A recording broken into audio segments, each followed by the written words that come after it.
We've all been there. You get home after a long, warm weekend, open your school bag, and find Friday's forgotten lunchbox sitting at the very bottom. When you pop open that shiny brass tiffin, you aren't greeted by the tasty meal you left behind. Instead, you find a bad smell, strange fuzzy patches, and colors that definitely do not belong on your food. What you are looking at is a tiny, active colony of living organisms known as microbes.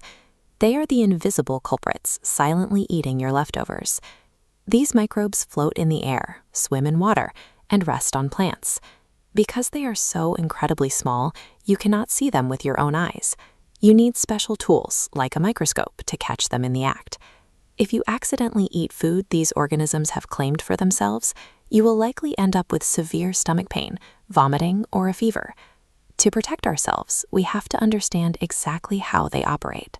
This diagram shows the 3 requirements bad microbes need to start multiplying. For a population to grow, it needs a source of moisture, a supply of air, and a comfortably warm temperature. Since they need all 3 to survive, our defense is straightforward. If you remove the water, the cycle breaks. The microbes stop growing immediately. One of the oldest ways to remove that water is by using the sun. If you leave sliced tomatoes or fresh chilies out in bright sunlight, the heat slowly evaporates their moisture in a process called dehydration. That drying process creates completely new, long-lasting snacks. Ripe mangoes turn into flat, chewy ompapod, and fresh fish turns into dry fish that can sit safely in a pantry for months. By understanding a microbe's basic need for water, we can use the sun to keep them out of our food for the entire year. If we can't remove the water, we can build a barrier against the air instead. This is exactly how families make traditional mango pickle. When you cover sliced mangoes in oil and salt, that thick layer of oil physically blocks the air from reaching the fruit. Without oxygen, the microbes are starved, and the pickle stays perfectly safe to eat. Our third defense relies on controlling the temperature. Inside a refrigerator, the cold temperature slows the microbes down so much that they practically fall asleep.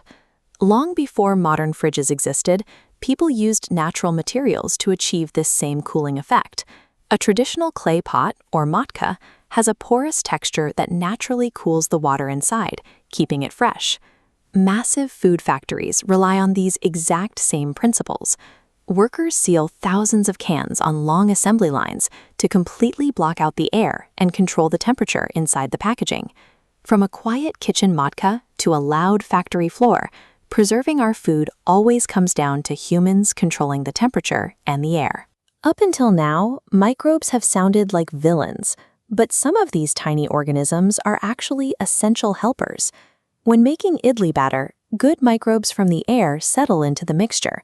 Through active fermentation, they create bubbles that cause the batter to rise and become incredibly soft and spongy. You can also find good microbes living in curd and buttermilk. When your stomach is upset, drinking buttermilk sends these helpful organisms straight into your digestive system to help break down food and heal your tummy. We actively invite these specific microscopic superheroes into our diet to keep our bodies running smoothly and make our meals delicious. Digestion begins long before food hits your stomach. Your mouth acts as your body's built-in defense system against stomach aches and choking.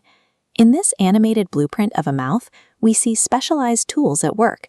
Front incisors act like sharp scissors cutting food, while pointed canines act like hooks to tear. Toward the back, flat molars act like heavy millstones, crushing tough chunks into a safe paste. Taking your time to chew thoroughly produces plenty of saliva to help break the food down. It also ensures you swallow safely, preventing dangerous choking hazards. Your mouth is essentially a specialized processing plant, turning risky, large chunks of food into safe, easily digestible fuel for your body. But this processing plant requires daily maintenance.